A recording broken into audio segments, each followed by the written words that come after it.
जानकी, मी नका चिंता करू. चिंता नाही करत, पण आता जानकीला समजवणार कोण? मी समजावेन तिला. दादा निवडून आला नसताना तरी मुख्यमंत्री झालाच असता. हे सगळं रामायण तुझ्यामुळे घडलंय. तुला तर बघून घेईन मी. माझ्या ताईचा डेंजर पण अजून कोणी बघितला नाहीये. माझी ताई म्हणजे अंबाबाई आहे, अंबाबाई. हे बघ, तू मला काहीही सांगू नकोस. तिथे पेपर ठेवले, पटकन सही कर.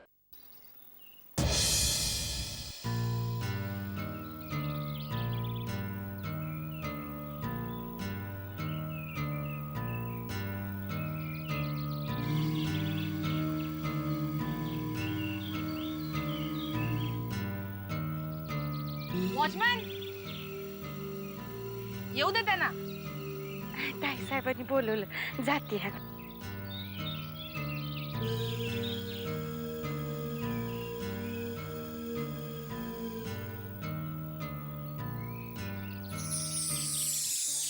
सॉरी हा, ऍक्च्युली तो वॉचमन नवीन आहे ना, त्याने ओळखला नसेल तुम्हाला. या ना, मी जानकीला बोलवते. नका, बरं झालं तुम्हीच म्हटलात. मी जानकीची चौकशी करायला आली. कशी आहे माझी जानकी? जानकीची चौकशी करायला तुम्ही एवढ्या लांबून आलात? तसं समजा हवं तर. पण मी इथं आले, कोणाला कळू देऊ नका. जानकीच्या बाबांना तालुक्याच्या गावाला गेले, त्यांना न सांगताच मी इथं आले. पण का? म्हणजे गेले काही दिवस डोळ्याला डोळा लागत नाही. तिच्या काळजीनं जीवाला घोर लागलाय हो, म्हणून तिची चौकशी करायला आली. मला खरं खरं सांगा, पांडुरंगाची आण आहे तुम्हासनी. कशी आहे माझी जानकी? मला माहितीये माझी पोरगी कशी आहे. तिला कोणी उभी कापली ना तरी तोंडात सबूत बी काढायची नाही ती. अहो, पण तुम्ही असं का विचारताय? कारण जेव्हा जेव्हा जानकीच्या काळजीनं जीवाला घोर लागलाय, तेव्हा तेव्हा काहीतरी विपरीतच घडलंय. म्हणजे जानकी 4-5 वर्षाची असताना मी शेतावर खुरपणीच्या कामाला गेलती. काय झालं मला काय बी कळलं नाही. सारखी मला तिची आठवण यायला लागली. सारखा तिचा चेहरा माझ्या डोळ्यासमोर यायला लागला. भीतीनं मला घाम फुटला आणि मी घराकडे पळाले तर जानकी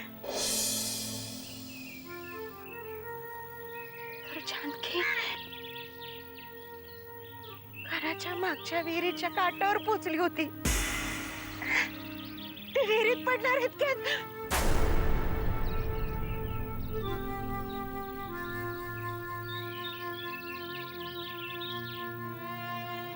आज मी सकाळपासून तिची लय आठवण यायला लागली.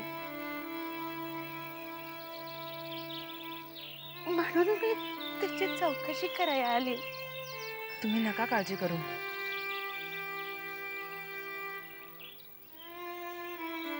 जानकी इथे खूप सुखात आहे.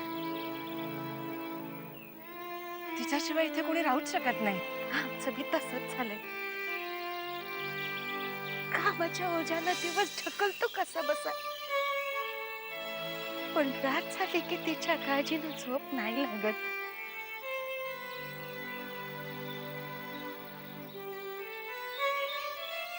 तुम्ही आता काळजी करणं सोडा, जानकीची सुद्धा आणि गण्याची सुद्धा. कारण आता लवकरच गण्याची शाळा सुद्धा सुरू होणार आहे.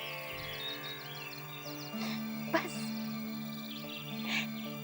इतकंच ऐकायचं होतं. तुमच्या रूपानं पांडुरंगच बोलला माझ्याशी.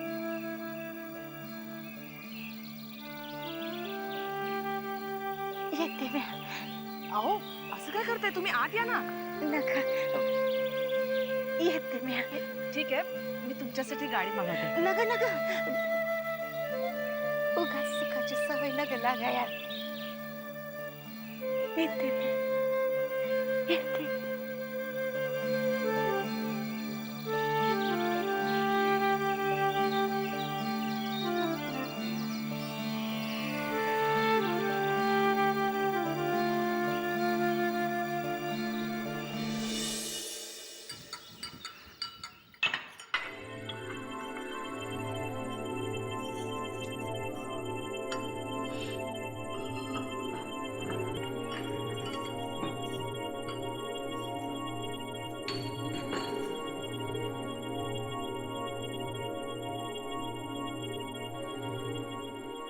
काय ग, काय शोधतीयस? माझी एक वस्तू हरवली.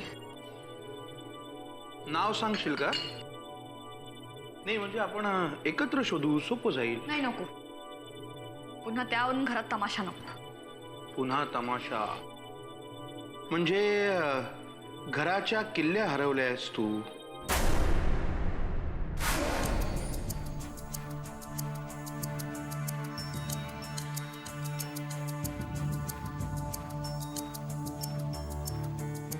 तुम्हाला कसं कळलं?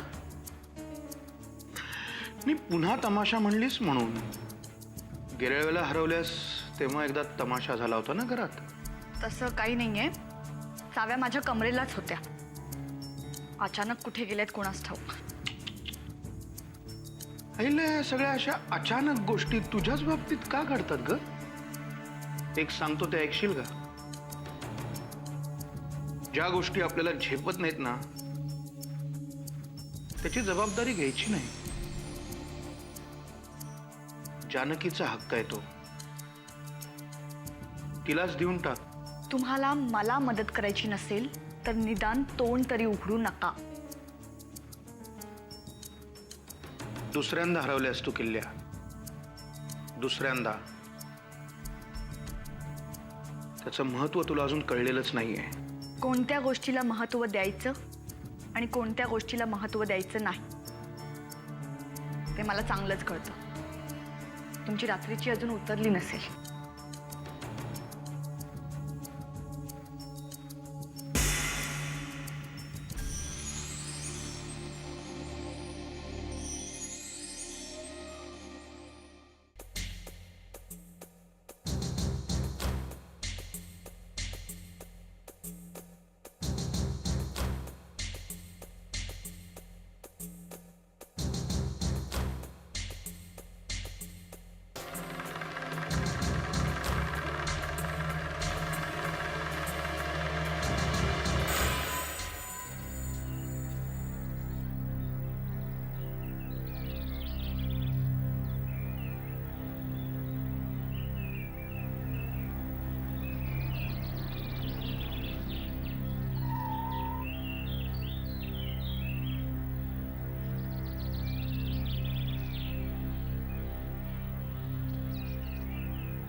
अशा वेळी जेव्हा माणूस संध्याकाळी असा शांत बसलेला असतो तेव्हा त्याची दोन कारणं असतात. एकतर तो खूप डिस्टर्ब्ड आहे किंवा खूप आनंदी आहे.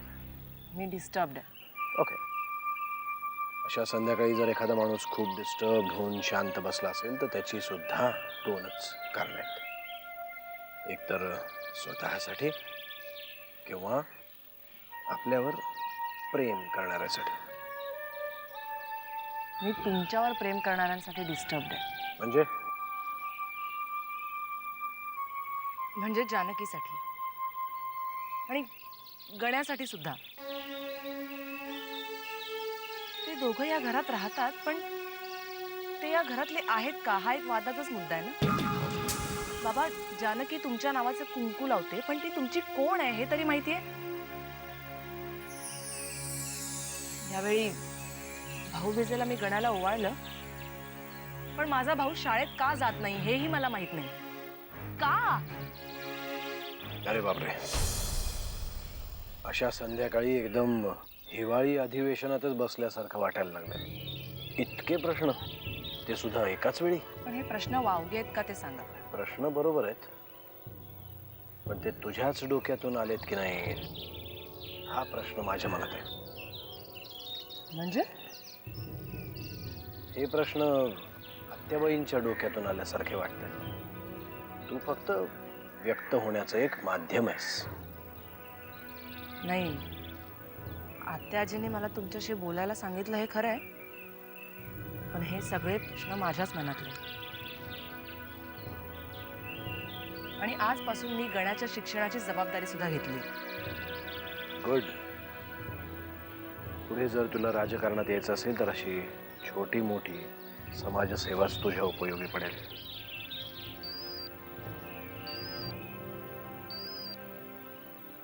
हॅलो. हा. कधी? हॅलो. हॅलो.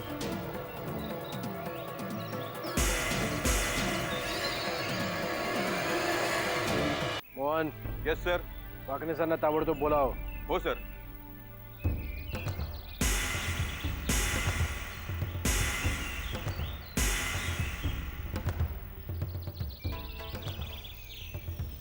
साहेब. वाकणेस, त्या जगतापचं तोंड लवकरात लवकर बंद करा. त्या सरताप्याचा माणूस आहे ना तो. हो साहेब. काय करायचं सांगा. काय करायचं म्हणजे? त्याचं तोंड बंद करा, कसंही करून लवकरात लवकर. ठीक आहे. चला. बाबा, मला गण्याच्या ऍडमिशन विषयी तुमच्याशी बोलायचंय. मी वाकणीस काकांशी बोलले तसं. Are you mad?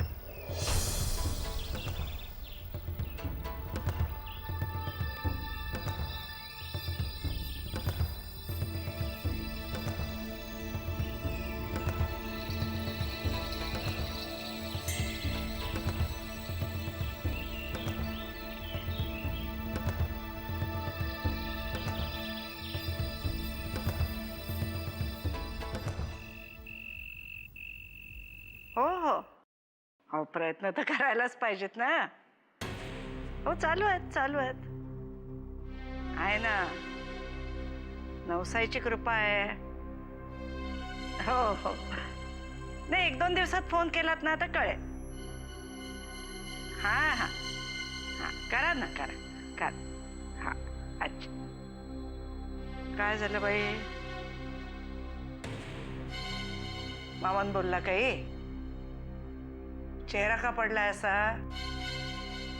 आत्याबाई,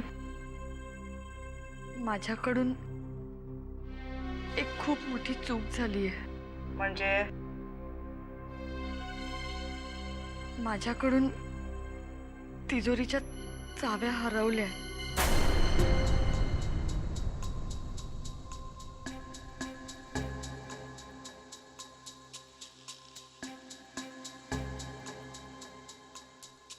हे सांगताना लाज नाही वाटली तुला?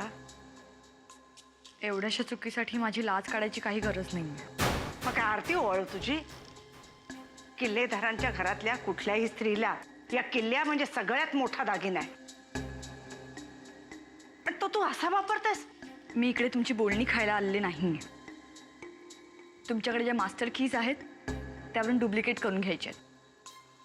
अच्छा, म्हणजे हे सगळं तू ठरवूनच आली तर. आता मलाच लाज वाटायला लागली. कुठल्या विश्वासाने किल्ल्या दिल्या मी तुझ्या हातात? आत्या,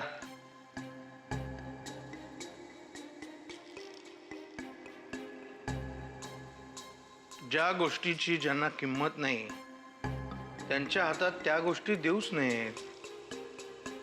माकडाच्या हाती कोलीत दिलंस तू.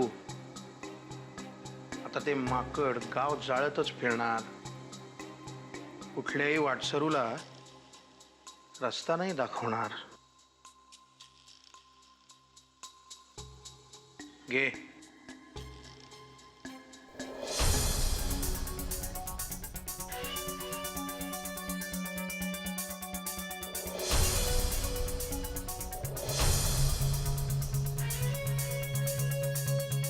आणि आता कोणातरी योग्य माणसाला दे. या चाव्या मला मिळाल्या नाहीत ना तर काय काय करणार? पुन्हा घर सोडून बॅग भरून ठेवली तुझी. निघायचं असेल तर चल. तुमच्याशी लग्न केलं हीच खूप मोठी चूक केली आहे. Same here. माझी अवस्था फार वेगळी नाहीये. खड्ड्यात गेल्या तुमच्या चाव्या आणि खड्ड्यात गेला तुम्ही सगळे किल्लेदार.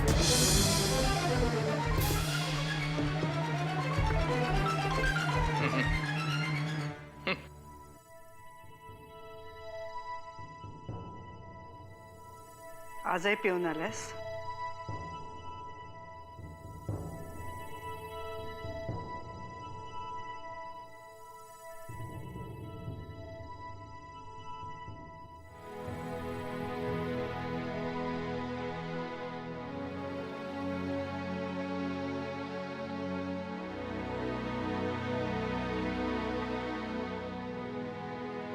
जानकी ये इकडे.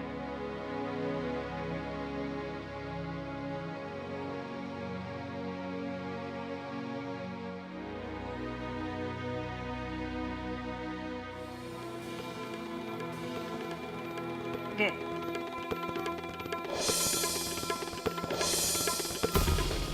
नाही नको.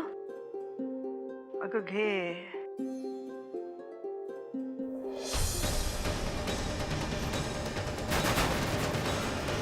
तुझाच हक्क आहे त्याच्याकडे. या नाही त्या कारणाने या किल्ल्या तुझ्या जवळ आल्या.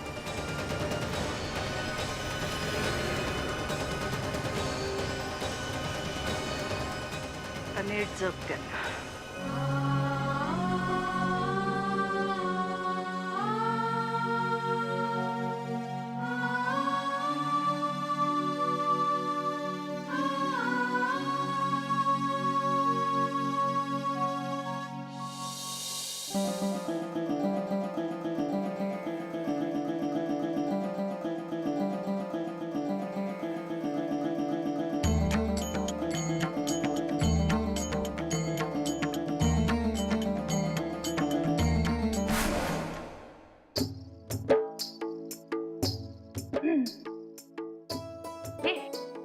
कोण आहे रे तिकडे? जा आणि मालकीणबाईंसाठी झुणका भाकर घेऊन ये जा. अगं ये रे, मालकीणबाई कधी झुणका भाकर खातात का? मग परत परत परत परत.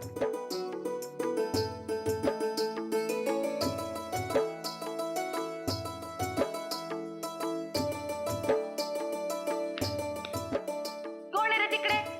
जा आणि मालकीणबाईंसाठी तूप रोटी घेऊन ये जा. जमलं. आणि तू जा आणि गण्यासाठी लाडू चिवडा जे जे काही मिळेल ते आण. त्याला खूप आवडतं.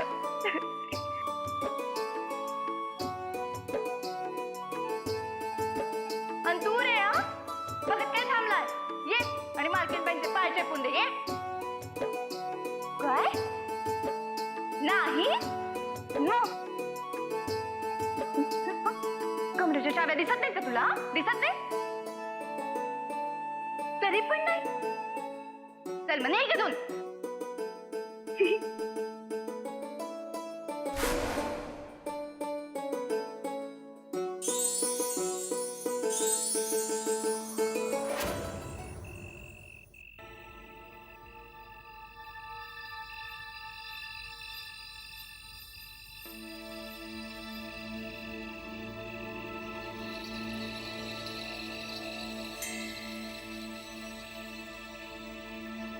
साहेब साहेब तुम्हाला एक माणूस भेटायला आलाय.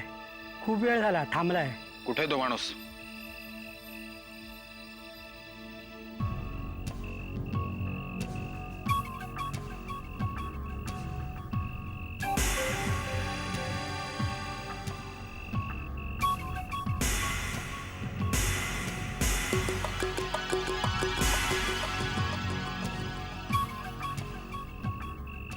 कोण आहे हा माणूस वाकणीस? आणि त्याला बघून तुमच्या चेहऱ्यावरचा रंग का बदललाय? साहेब, जागरच्या युगंधराबाईंचा माणूस आहे हा. खास माणूस. फारसा काही भला माणूस नाहीये. लाथा घालून हाकलून द्या त्याला. आपल्या दारावर काय करतोय? नाही, त्याला असं घालवता येणार नाही. तो स्वतःहून आलाय म्हणजे नक्कीच काहीतरी अडचण उभी करणार. मोहन, लक्ष ठेव याच्यावर. महाहरामी माणूस आहे हा.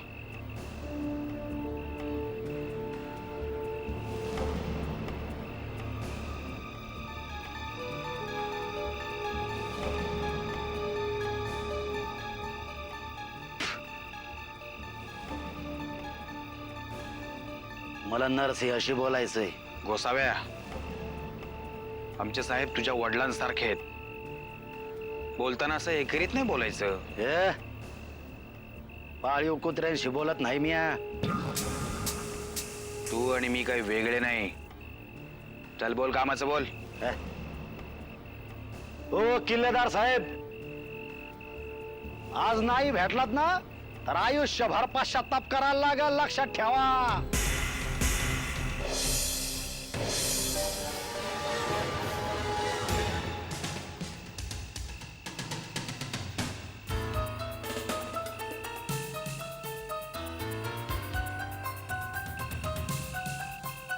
बोल रे. युगंधरा मॅडम कडनं आलोय सांगाव घेऊन.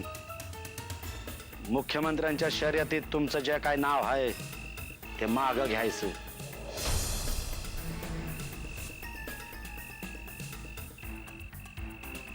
डोक्यावर परिणाम झालाय का तुमच्या बाईंच्या? त्यांना म्हणावं उपचार करून घ्या. उद्या राजांची बातमी पेपरात आल्यावर कुणावर उपचार करावा लागेल याचा जरा विचार करा.